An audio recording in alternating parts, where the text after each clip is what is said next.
The sky over the canyon highlands hung like a sheet of hammered steel, low and unyielding, heavy with the weight of a winter that refused to relent. Snow had been falling since dawn, not in fleeting whispers, but in a relentless, ghostly curtain that smothered the pine-lean ridges and cloaked the world in a silence so thick it felt alive. The wind didn't howl. It was sharper, quieter, a blade slicing through the cracks in the forest, slipping down into the lonely basin where the earth leveled just enough for a solitary soul to carve out a life. Caleb Holt, broad-shouldered and weathered at 35, stood in the snow, his axe splitting logs with a rhythm born of necessity. His gloves, stiff with frost, clung to his hands and the cold gnawed through the wool-lined sleeves of his coat, settling into his bones like an old wound. The war had left its scars on him, not just on his body, but in the quiet he now craved. A quiet that had become his sanctuary in this remote corner of the world. His cabin, a stubborn, weather-beaten sentinel of logs and warped shutters, stood defiant against the snow piling thick at its base. A year ago, he'd nailed boards over a cracked window after a storm's fury. 2 years before that, he'd dug a grave for his last dog beneath the gnarled cottonwood by the barn, its branches now heavy with ice.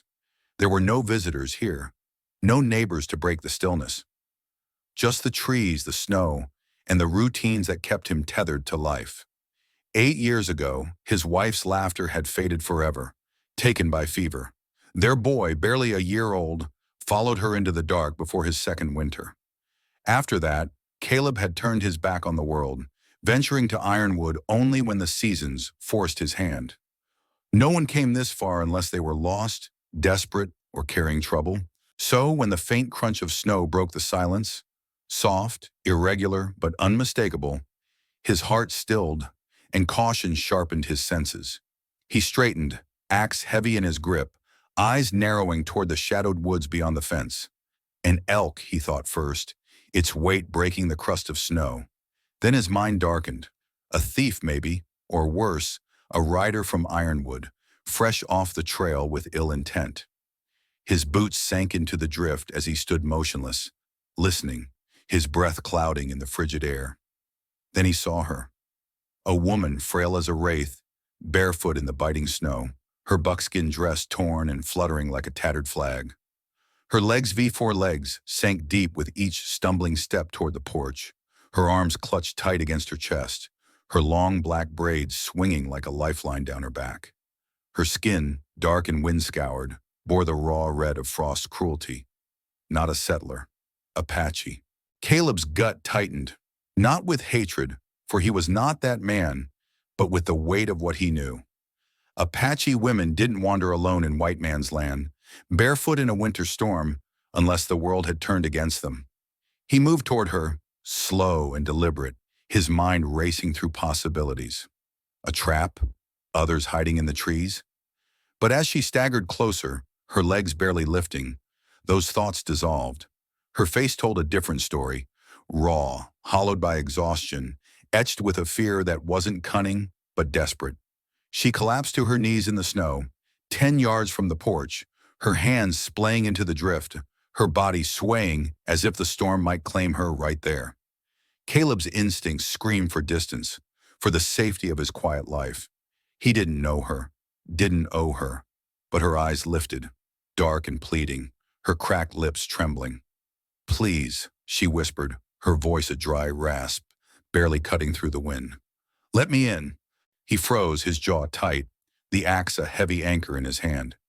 "I can reward you," she added, her teeth chattering, her words faint as a fading ember. "Please." She had nothing, no pack, no boots, no weapon. Her fingers, red and stiff, clawed at the snow. Her toes, buried in the white fire of the drift, were surely burning with cold. He could walk away, bolt the door, let the storm take her. By morning she'd be gone, and his life would stay untouched, uncomplicated. But something in her face, shame, not fear, not scheming, held him. He crouched beside her, slow, watching for a flinch, a sign of deceit. There was none. Her eyes fluttered shut for a moment, then opened again, waiting for his judgment. "Can you walk?" he asked, his voice low, steady as stone. She shook her head. a faint movement, her strength all but gone. Caleb scanned the trees, the ridge, the endless white void, then made his choice. He slid one arm beneath her knees, the other behind her back, and lifted her. She was too light, a fragile weight against his chest, her body stiff but unresisting. She said nothing as he carried her to the porch, kicking the door open with his boot. The warmth of the cabin hit them like a wave, the steady crackle of the fire a stark contrast to the frozen world outside. The air smelled of smoke, pine, and simmering beans, the pot humming softly on the stove. The room was bare, shelves, a cot, a table, the fire's glow casting long shadows. He set her down on the wool rug by the hearth, her body sinking against the warm stone, and grabbed the thickest blanket from his cot. Her shallow breaths clouded the air as she leaned back, her eyes struggling to take in the room, the table, the rifle on the wall, then him. Suspicion flickered in her gaze, faint and dulled by exhaustion. Caleb knelt, wrapping the blanket around her legs with care. "Keep your feet off the floor," he said, his tone gruff but not unkind. "You'll lose them to the cold." She didn't respond, her silence heavy with unspoken pain. He checked her hands, chapped, red, but not yet blackened by frostbite. Not yet. From the kettle, he poured hot water into a tin mug, stirring in a pinch of salt and a drizzle of honey saved from last spring's yield. "Drink it slow," he said, handing it to her. "Throw it up and I'm not cleaning it." Her trembling hands took the cup, clutching it tightly, and she sipped, slow and deliberate, her throat working with each careful swallow. Her eyes never left him, watchful, waiting, but no words came. He didn't ask her name, didn't give his own. For now it was enough that she was here, alive, pulled back from the edge of the snow's cruel embrace. Tomorrow was a question neither of them could answer yet. Caleb Holt knew one truth above all. No one deserved to die alone in the snow, abandoned to the merciless cold. He'd seen too much death in the war, faces frozen in final moments, lives snuffed out without mercy. That weight had carved itself into his soul, and though he craved solitude, he couldn't turn his back on someone who could barely stand. Not anymore. The night stretched on, the snow falling heavier, cloaking the cabin's shutters in a silent shroud. It buried the fence posts until only their tips pierced the drifts, like sentinels standing watch in a world turned white. The wind pressed against the sturdy logs, whispering threats, but the cabin held fast, its heart warmed by the fire Caleb fed with steady hands, hour after hour. Nayeli, the woman he'd carried in from the storm, hadn't spoken since her desperate plea at his door. She didn't cry, didn't flinch, even as he knelt to unwrap her frost-bitten legs and rubbed warmth back into her feet with a damp cloth in careful hands. She sat by the hearth, her body curled beneath the wool blanket, her eyes dulled by exhaustion but sharp with vigilance, tracing the flicker of the flames. Her silence wasn't weakness.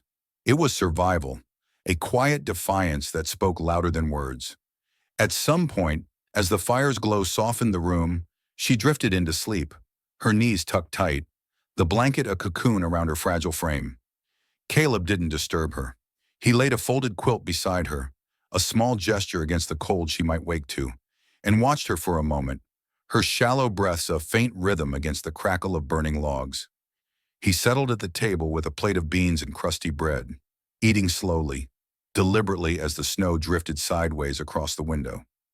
His mind churned, circling her presence. What tribe had cast her out? Why was she alone, barefoot in a storm that could kill in hours? He knew the Canyon Highlands winters, relentless, unforgiving. A man wouldn't last an hour without boots in this cold. Yet Nayeli had staggered to his door, her life hanging by a thread, but still unbroken. Around midnight she stirred, her eyes fluttering open, not to him, but to the fire, then to her bandaged feet resting above a basin of warm water. Her lips parted, but no sound came, her fingers tightening on the blanket's edge, as if anchoring herself to the world. "You're lucky they're still pink," Caleb said, his voice low, not unkind. "Another hour, and they'd be gone." Her gaze shifted to him, slow and heavy, her voice a rasp, scraped raw by the cold. "I walked 2 days." His brow furrowed, disbelief flickering. "No boots?" She shook her head, the motion small but certain. "Taken. when they cast me out." The words hung in the air, heavy as the snow outside. Caleb didn't press, though questions burned in his chest. Who would do this? Why? Her tone carried no plea for pity, only the stark truth of a woman stripped of everything, yet still breathing. He nodded once, letting the silence settle. "You hungry?" he asked. She hesitated, then gave the smallest nod, her eyes guarded but grateful. He rose, ladling steaming beans into a bowl, tearing off a thick wedge of bread and setting it before her with a spoon. Her hands, still trembling, took the bowl with care, each movement deliberate, as if she'd learned long ago to savor every morsel. She ate half the bowl before setting it aside, pulling the blanket tighter around her shoulders, her body still braced against an unseen threat. "What's your name?" he asked, breaking the quiet. "Niley," she said, her voice soft but clear. He let the name settle, heavy with meaning he didn't yet understand. "I'm Caleb." She nodded, a faint acknowledgement, then turned her gaze back to the fire, its glow catching the sharp lines of her face. He watched her, waiting for more, but she offered nothing. His eyes caught what he'd missed before, the tattered remnants of her dress, not meant for travel or survival, but for ceremony. Apache beading, intricate stitching, the bone necklace at her throat, all spoke of status, of rituals and gatherings, not of a woman meant to die in the wilderness. The fabric, scuffed with pine sap and torn at the hem, was too thin to hold warmth, a betrayal of its own beauty. "You were important," he said quietly, more observation than question. Niley's jaw tightened, her gaze locked on the fire, unyielding. "I was his wife," she said at last, her voice low, edged with a pain she didn't name. "Whose?" "The chief's." Caleb leaned back, the weight of her words sinking in. It explained the dress, the necklace, the quiet dignity in her posture despite her ordeal. But it didn't explain why a chief's wife had been left to perish in the snow. "No children?" he asked, his tone careful, sensing the answer before it came. Her eyes snapped to his, sharp and defensive, a spark of fire beneath her exhaustion. "No, not with him." He didn't push, didn't pry. He nodded once, leaning back in his chair, letting her keep her secrets. She took a slow bite of bread, chewing with care, her gaze drifting away again. "You can stay here," he said, his voice firm but not forceful, "until the weather breaks." She didn't thank him, didn't need to. Her silence was enough, a shared understanding of survival's cost. He didn't expect gratitude, only that she'd live through the night. Later, he unrolled a spare cot near the stove, laying a second blanket atop it and gesturing toward it. Niley moved slowly, each step a battle against pain and cold. But she stood on her own, her strength a quiet marvel. Most would have broken, wept, but she only winced, biting back the hurt as she tested her weight on her feet. Caleb turned away, giving her privacy as she settled onto the cot.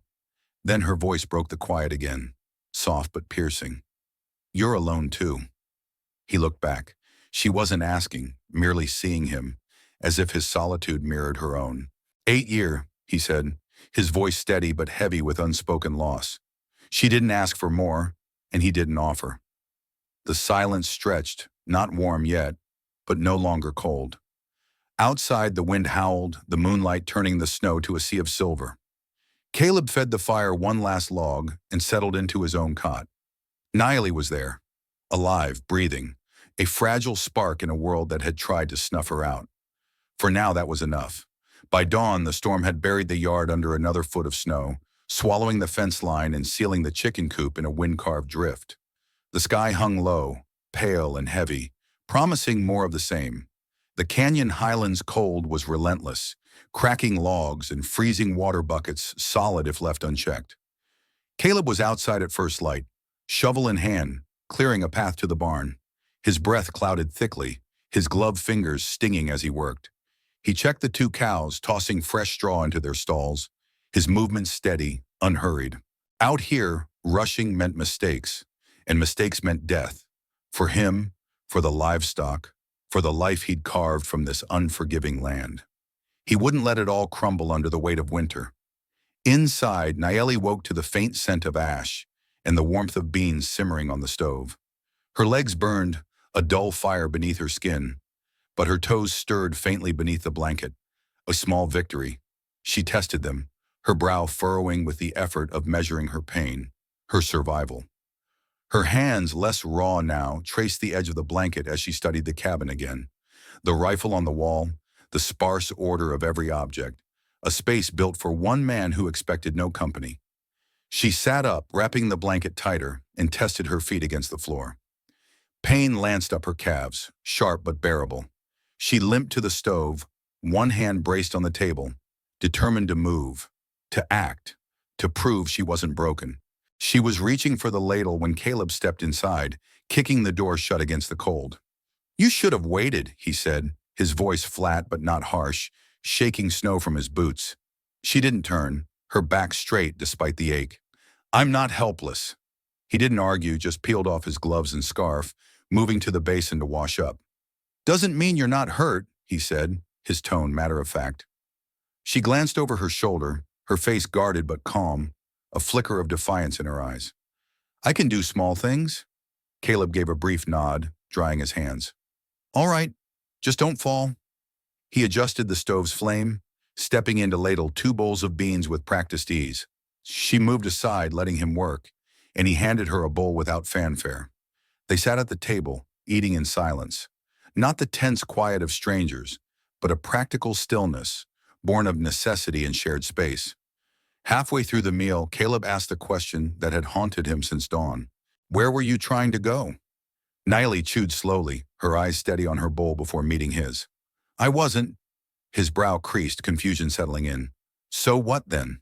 Her gaze didn't waver, unflinching. "I just walked." The words landed like stones, heavy with meaning he couldn't fully grasp. Into the snow with no boots, no food, no destination, just a will to keep moving. Her survival wasn't just luck, it was defiance, a refusal to let the cold claim her. "I wasn't supposed to live," Niley said, her voice a quiet blade cutting through the stillness of the cabin. The words froze the air, and Caleb's hand tightened around his tin cup, the metal biting into his palm. He didn't ask the question that burned in his throat. He didn't need to. Her truth hung heavy between them, raw and unadorned. "You were cast out to die," he said, his voice low, a statement more than a question. Niley nodded, her gaze steady, unflinching. "It's what's done." Caleb stared at the table, its worn grain a map of years spent alone. The cruelty of it churned in his gut. War had shown him death, betrayal, and worse. But this? To abandon someone for failing to bear a child, to leave them to the mercy of a canyon highlands winter? It clashed against everything he held sacred about life, about survival. "You don't strike me as someone who gives up," he said at last, his voice soft but firm, carrying the weight of his respect. Niley's face twitched, a fleeting shadow of emotion, but her voice held steady, a quiet strength woven through it. "I didn't want to die, but I accepted it." The confession landed like a stone in still water, rippling through Caleb's thoughts. There was no answer to that. No words to mend the wound she carried. He stood, gathering their bowls, the clink of ceramic against the wash basin grounding him. "You can stay here," he said, his tone firmer now, resolute. "Long as you need. I got room." Niley's eyes met his, searching, measuring his sincerity. He didn't flinch, didn't offer what he couldn't give. Her gaze softened, not with gratitude but with recognition, a shared understanding of what it meant to keep going. That afternoon, Niley's voice broke the quiet again. "A knife," she said, her fingers brushing the frayed ends of her braid. "For my hair. It's tangled, heavy with the past. I don't want to carry it anymore." Caleb hesitated, his hand hovering over the blade at his belt, then nodded, passing her his small utility knife. She took it without ceremony, settling by the fire's glow, the blade catching the light as she worked. He didn't watch, giving her the dignity of her act, but later he saw the severed braid lying on the floor, its dark strands stark against the coal's fading heat. Her hair, now trimmed just below her shoulders, framed her face with a quiet resolve, her eyes calmer, as if she'd shed more than just hair. That evening, she peeled potatoes with slow, deliberate hands, while Caleb salted meat, their movements a quiet rhythm in the cabin's warmth. She didn't complain, didn't falter, though her steps were still cautious, her body bearing the scars of her ordeal. Niley didn't ask about the photograph on the shelf, its face turned down, hiding the woman who once filled this cabin with light. Nor did she pry into the years Caleb had spent carving out this solitary life. And he didn't ask about the chief, the weight of her title as his wife, or the seasons she'd spent trying to fulfill a role that had broken her. But he saw her hands, calloused, skilled, moving with the grace of someone who'd skinned hides, built fires, and known labor's relentless demands. This was no stranger to hardship. That night, as the fire burned low, casting long shadows across the walls, Naeli's voice came soft, almost a whisper. "Did your wife die here?" Caleb, seated by the hearth, arms crossed, felt his jaw tighten, but he answered, his voice steady despite the ache. "No. Fever took her, down in Ironwood. My boy, too." Naeli nodded, her eyes tracing the fire's glow, understanding settling in the silence. "You stayed here after?" Caleb met her gaze unflinching. "Nothing left down there worth staying for." The quiet that followed wasn't heavy, it was shared, a bridge built on unspoken loss. "You're not like most white men," she said at last, her voice carrying a quiet conviction. Caleb didn't respond, didn't take it as praise, just a truth laid bare. "You're not like most," she repeated softer, as if testing the words. He rose, stirred the fire back to life, its warmth pushing back the cold, and checked the shutters against the wind's restless prodding. Behind him, Naeli watched, her gaze free of fear or suspicion for the first time, no longer braced for rejection. And for the first time, Caleb didn't see her as a fleeting presence. By the fourth morning, the snow had hardened into crusts, the blizzard's fury easing, though the cold still clung to the canyon highlands. The axe no longer stuck with every swing, the barn door didn't freeze shut, and the cows moved with less reluctance, their breath clouding the air, but no longer huddled against the walls. Inside, something had shifted, subtle but undeniable. Naeli no longer needed help to stand. Her limp lingered, but she moved through the cabin with purpose, fetching kindling, peeling vegetables, folding blankets without being asked. Her silence wasn't absence.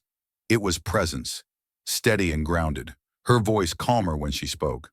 Caleb was adding a log to the fire when he heard a faint scrape of metal and a muffled breath. He turned to see Naeli struggling with the water bucket, its weight too much for her cold, damaged fingers. "You don't have to do that," he said, crossing the room in a few strides. "I want to," she replied, her eyes fixed on the bucket as it tipped slightly, her voice firm with quiet determination. "Let me do something." He took it from her, not to dismiss, but to ease, pouring the water with steady hands. She stepped back, silent, watching until he finished. Then out of the quiet, her voice came, low and resolute. "It wasn't me." Caleb turned, brow furrowed. "I wasn't the one who couldn't give him children," she clarified, her words cutting through the air like a confession long held. "He was old, older than my father. They chose me for ceremony, called me a blessing. But when no child came, season after season," her voice trailed off, heavy with the weight of blame she'd carried. Caleb sat across from her, the table a quiet anchor between them. "So he blamed you?" Naeli nodded, a single sharp motion. "And they believed him." He leaned forward, his voice careful, measured. "Did you know for sure? About him?" Her eyes met his, unflinching. "I knew. There was a boy before, years ago, when I was 15, close to my age. It was secret, brief. I lost that baby early. No one knew." Her voice held no shame, only truth, a declaration to set the record straight, for herself, for whatever lay ahead. Caleb didn't judge. He'd seen worse done by men who called themselves good.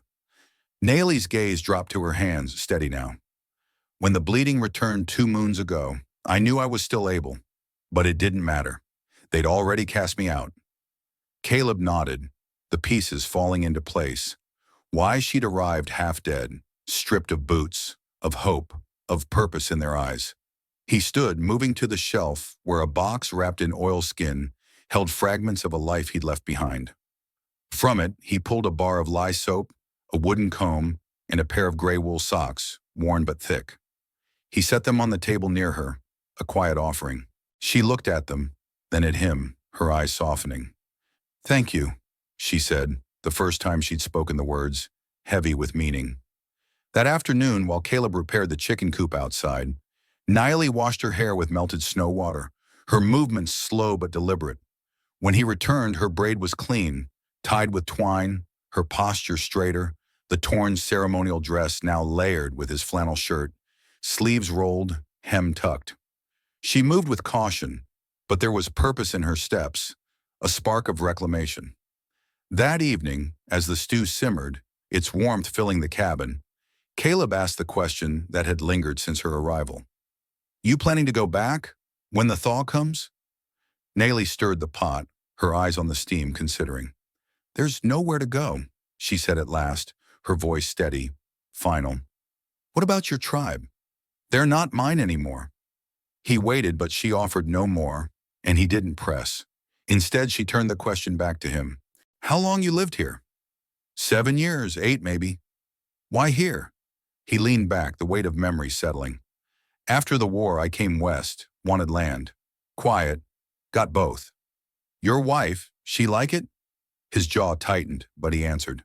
"She never saw it. I was building this place when she died." Naley's face didn't change, but she sat across from him, her presence soft but present. "I'm sorry." He nodded, a small gesture. "You're not the only one who's lost something." They ate together, the silence between them thinner now, woven with questions about the cows, the garden, the cellar where smoked meat hung in neat rows. They spoke of work, not feelings, the language they both understood. Before bed, Nayeli stood by the window, watching the snowfall soften into a delicate drift. Caleb spoke, his voice steady, but carrying a new weight. "Spring's a long way off, but if you stay through it, I'll help you build something. A shed, a room off the cabin, your own space. It doesn't have to be temporary." She turned, her eyes searching his, not with surprise, but with a quiet measurement of his words. "You're offering me a place. I'm offering you a choice."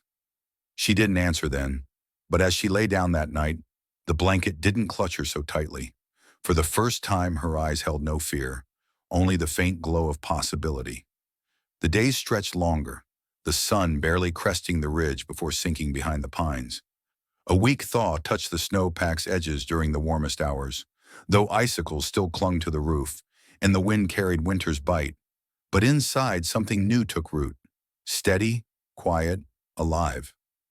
Nayeli woke before Caleb now, moving through the cabin with silent grace, rekindling the stove, checking water buckets, wiping the table clean. Her limp lingered, but it was lighter, her steps surer. Each morning she stayed, the air between them settled, a fragile trust taking shape. Caleb noticed without meaning to, how she folded blankets with care, how her knife sliced potatoes with practiced ease, how she touched the cabin's sparse belongings with respect, never assuming they were hers. She was unlike anyone he'd known since his wife, her presence a quiet strength that filled the spaces grief had hollowed out. One morning as they ate side by side, Nayeli looked up, her voice breaking the stillness. "Do you still go into town?" Caleb wiped his mouth with his sleeve, nodding. "Every few weeks. Longer if the weather's bad." "Is it far?" 15 miles if the trail's clear. 20 around the ridge. "People there know you?" "They know I keep to myself." She didn't ask to go, didn't speak of Ironwood's people, but her questions carried a weight, a mind looking beyond survival, toward a future yet unformed. Caleb wiped the corner of his mouth with his sleeve, his nod slow and measured. "Every few weeks, longer if the weather's against me." Niley's eyes held his, curious but guarded. "How far?" 15 miles if the trail's open. 20 if I skirt the ridge." "People in Ironwood know you?" "They know I keep my distance." Her questions hung in the air, not pressing for more, but revealing a mind reaching beyond mere survival, toward a horizon neither of them had yet named. She didn't ask to go, didn't probe about the townsfolk, but her words carried a quiet weight, a flicker of hope testing the edges of her resolve. Later that day, Caleb climbed to the barn's loft, hauling down a stack of weathered lumber, boards rough and warped by time, yet some still strong enough to build something lasting. He laid them out beside the cabin, the snow crunching under his boots, his breath clouding in the sharp air. Niley stood on the porch, arms crossed against the cold, her borrowed flannel shirt tucked beneath the blanket draped over her shoulders. She watched him, her gaze steady, unyielding. "You meant it," she said after a long pause, her voice cutting through the winter's hush. "About building something." Caleb straightened, meeting her eyes. "I don't say what I don't mean." She stepped down onto the snow-packed ground, her limp faint but present, and moved to his side. "Then let me help." He raised an eyebrow. "You sure?" She nodded, her jaw set with quiet determination. He handed her a hammer, its weight solid in her hand, and showed her how to frame the structure. Simple, sturdy, no frills. Just enough for a small room off the cabin side, a space for her to claim, whether for sleep or something else, if she chose to stay. It wasn't about control, it was an offering of permanence, a quiet promise carved in wooden nails. As they worked, Niley asked about the grain of the boards, the placement of nails, how to keep the frame flush. Her hands, still rough from the cold's cruelty, moved with a determination that outshone their unsteadiness. Caleb saw her grit her teeth when pain flared in her foot, but she never faltered, never sat down, her resolve a silent fire burning through the ache. That evening, back in the cabin's warmth, Caleb handed her a tin cup of warm cider, its steam curling in the firelight. "You don't have to prove anything," he said, his voice low, steady. Niley met his gaze across the flickering glow, her eyes unwavering. "I'm not proving. I'm choosing." The words landed soft but sure, and Caleb nodded, a quiet understanding passing between them, deeper than words could carry. After supper, he rose and opened the cabinet, retrieving a bundle wrapped in faded cloth, untouched for years. He set it beside her. A wool-lined coat, patched at the shoulders but solid, its fibers still holding the memory of another life. Niley's eyes lingered on it, then lifted to his. "Whose was it?" "My wife's," he said quietly, his voice steady despite the ache. "She'd want it used. It's just sitting otherwise."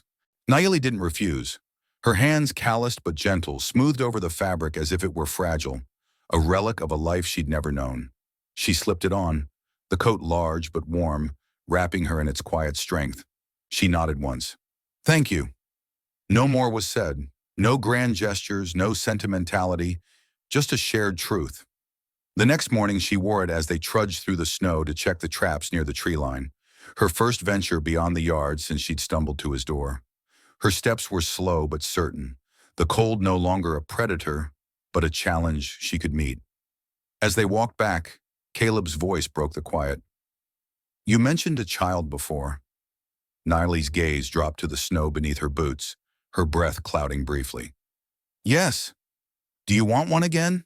She stopped, her shoulders lifting slightly, as if the question had stirred a long-buried hope, one she'd taught herself to forget. Her face didn't shift much, but her eyes held a quiet storm. "I used to," she said at last, her voice soft, measured. "Then I stopped believing I could." Caleb waited, his silence an invitation. She took a breath, quieter now.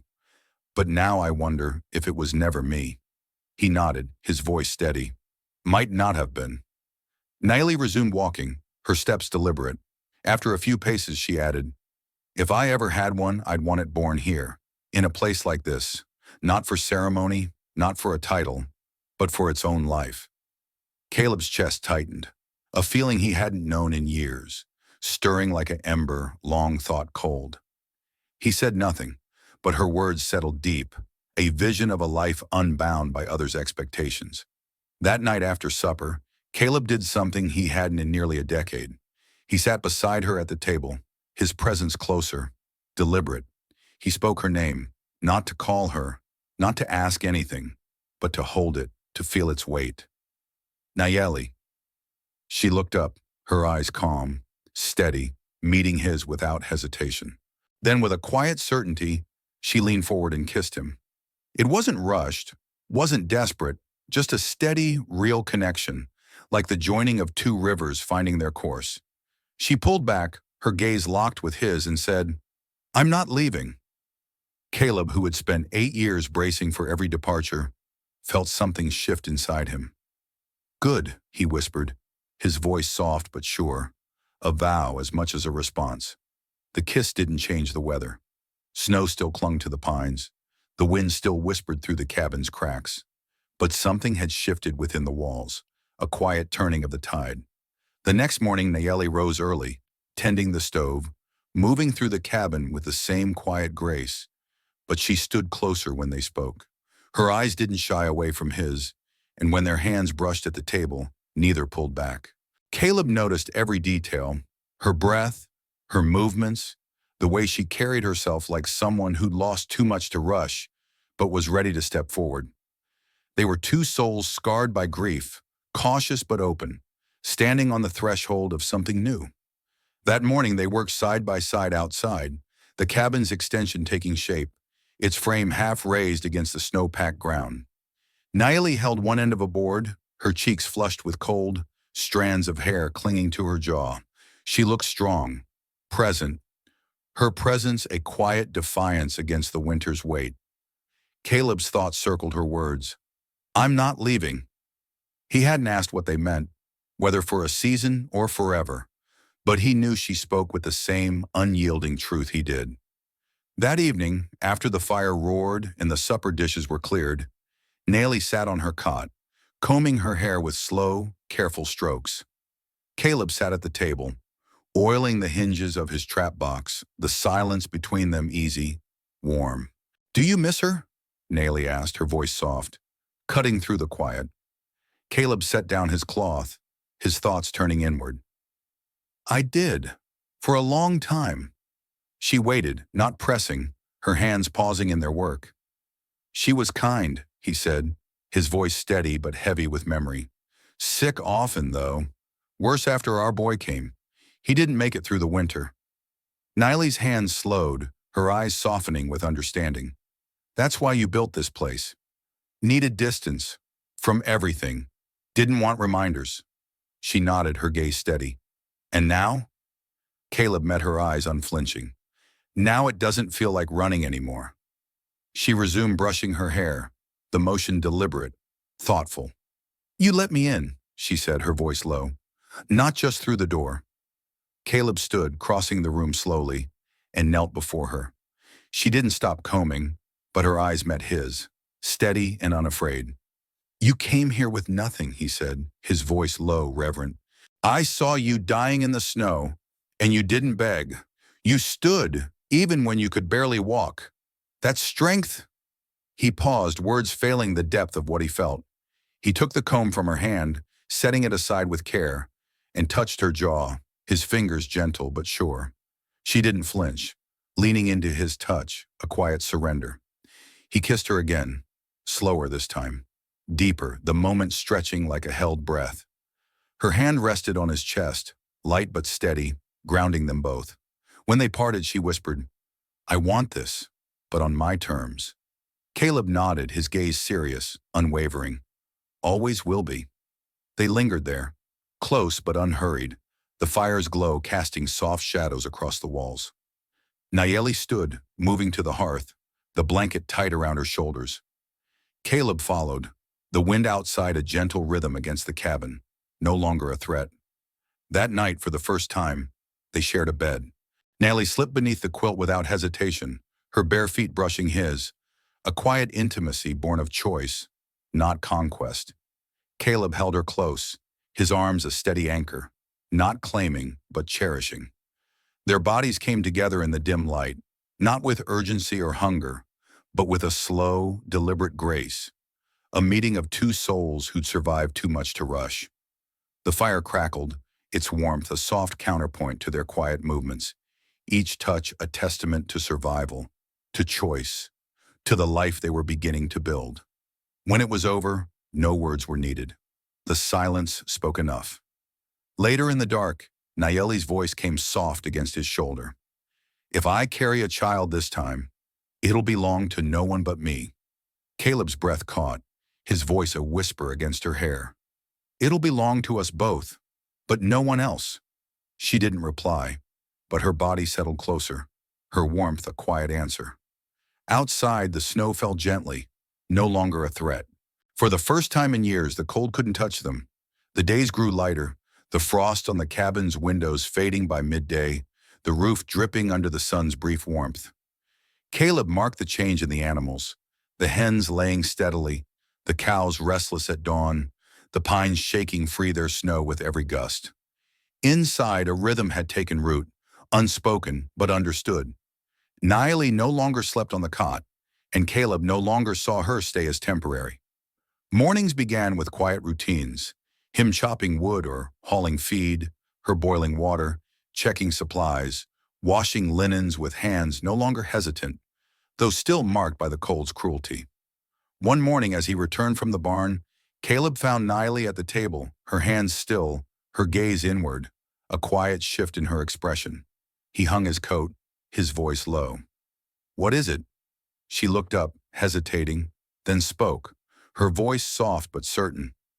"It's been weeks. I haven't bled." Caleb froze, his eyes searching hers.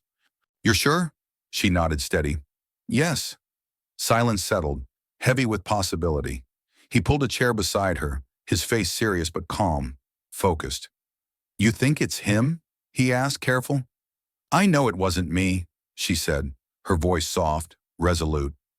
Caleb exhaled, his thoughts steadying. She wasn't seeking celebration, only truth, a foundation to stand on. "You feel all right?" "Better than I thought. No sickness, but I feel something, deep." He placed his hand over hers, gentle but firm. "Then we plan for it, together." Naili turned her hand, gripping his tightly, her eyes fierce with a quiet vow.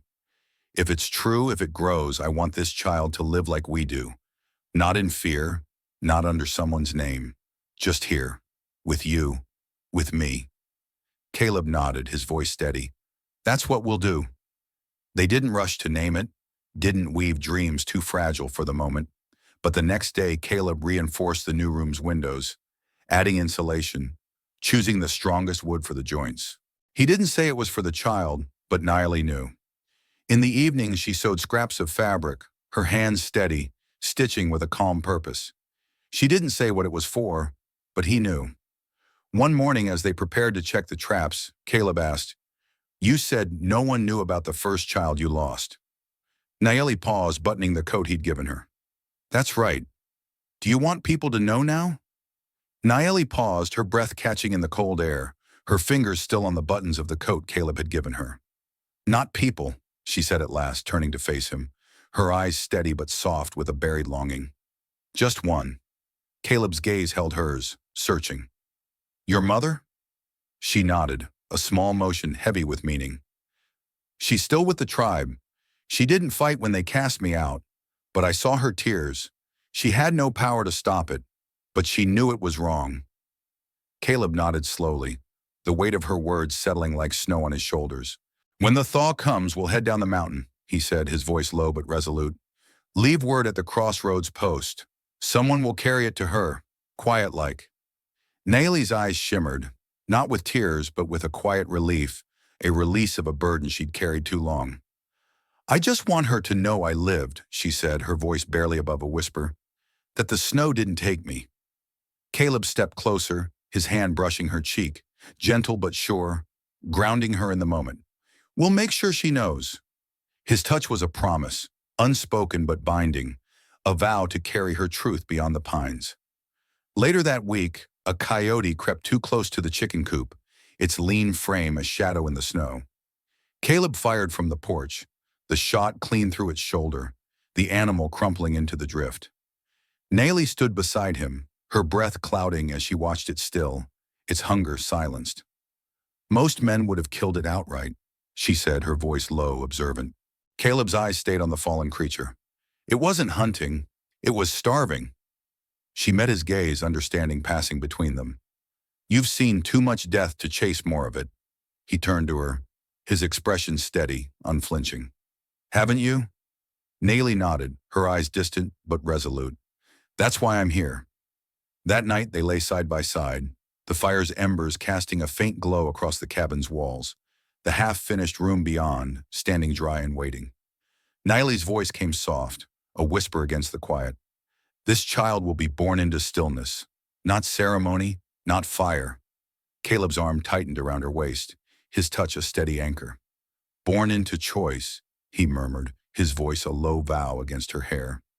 Nayeli closed her eyes, her body easing into a rest she hadn't allowed herself since the day she was cast out, barefoot, into the snow's cruel embrace. Spring was still a distant promise, but within these walls something was growing, quiet, unseen, alive. The thaw came slowly to the canyon highlands, not with warmth, but with subtle signs. Tree sap glistening on bark, icicles shrinking under the midday sun, the cabin's roof dripping in a steady rhythm. The snow clung stubbornly in the shadows, but winter's sharp edge had dulled, its grip loosening. Birds returned in cautious pairs, their calls piercing the silence, while squirrels darted across branches, reclaiming the pines. Inside, the cabin's stillness had transformed, now alive with movement, with purpose. Niley's belly had begun to round, a subtle curve beneath her wrap, not yet a full swell, but enough to shift her center, to make her pause when she bent, her hand drifting instinctively to her stomach. She spoke little of it, but Caleb saw every hesitation in her step, every quiet moment when her fingers rested against the life within her. He didn't name it, didn't press. Instead, he adjusted, carrying the heavier loads, stacking firewood closer to the door, ensuring her chair by the hearth stayed warm. The new room was finished now, its door creaking softly on new hinges, the floor still fragrant with sawdust. It was simple, a cot, a chest, a small table by the window. But it was hers, a space carved out not for what she could give, but for who she was. One morning, Nayeli stood alone in the room, her eyes tracing the bare walls, her thoughts drifting to the lodge she'd once known, where she'd been a vessel, valued only in ceremony, discarded in failure. This room, small as it was different, built for her, a choice, not a demand. Caleb leaned against the doorframe, watching her quietly. I can add a shelf here, he said, pointing to the far wall, his voice steady, unassuming. If you want. She turned, her gaze soft but resolute. You built this for me. I won't ask for more. You don't have to ask, he said, his words plain but heavy with truth. You live here now. That afternoon, they walked together down the slope, tracing the faint trail toward the path that led to the crossroads post. Caleb carried a bundle over his shoulder, dried meat, a pouch of silver coins, and a folded note Nayeli had written the night before, her hands steady by the firelight, though her eyes had flickered with the weight of her words. The letter was for her mother, brief but true. She had survived. The snow hadn't claimed her. She was warm, safe, not alone. She didn't name Caleb, didn't speak of the child growing within her, but the words carried enough to reach her mother's heart. They left the bundle in a hollow stump at the trail's fork, a place traders passed through, collecting hides and goods. Someone would take it, deliver it, and Niley didn't look back as they walked away, her steps lighter, as if a chain had been loosened. That night, Caleb prepared venison stew, the cabin filled with its rich, earthy warmth. Niley sliced onions, pausing now and then, her hand pressing against her ribs as the child stirred beneath her skin. A small, real flutter, a life asserting itself. After they ate, Caleb retrieved a small pouch from the shelf and sat beside her, his presence steady, deliberate. This was my mother's, he said, his voice low, reverent. Not much, just keepsakes. Nayeli opened it carefully, her fingers tracing a plain silver ring, wide-banded, no jewel, and a tiny wooden carving of a pine tree. She gave me this before the war, Caleb said, his eyes distant but warm. Said if I made it through, to use it when I found someone who stayed. Nayeli's fingers lingered on the ring, its smooth metal cool against her skin. She looked at him, her gaze unwavering. I've already chosen you, she said, her voice quiet but certain. Caleb nodded, his eyes meeting hers. I know, but I want you to know I've chosen you too. This isn't about what we've lost, it's about what we're building. Nayeli closed the pouch, pressing it to her chest, her breath steady but full of unspoken weight. He leaned in, his kiss slow, certain, a quiet vow sealed in the firelight. She placed his hand on her stomach, and he held it there, still and reverent, as if touching something sacred. Not bound by ceremony, but by the raw, living truth of their shared survival. That night the wind shifted, the trees no longer groaning, but breathing, their sighs a soft rhythm against the cabin walls.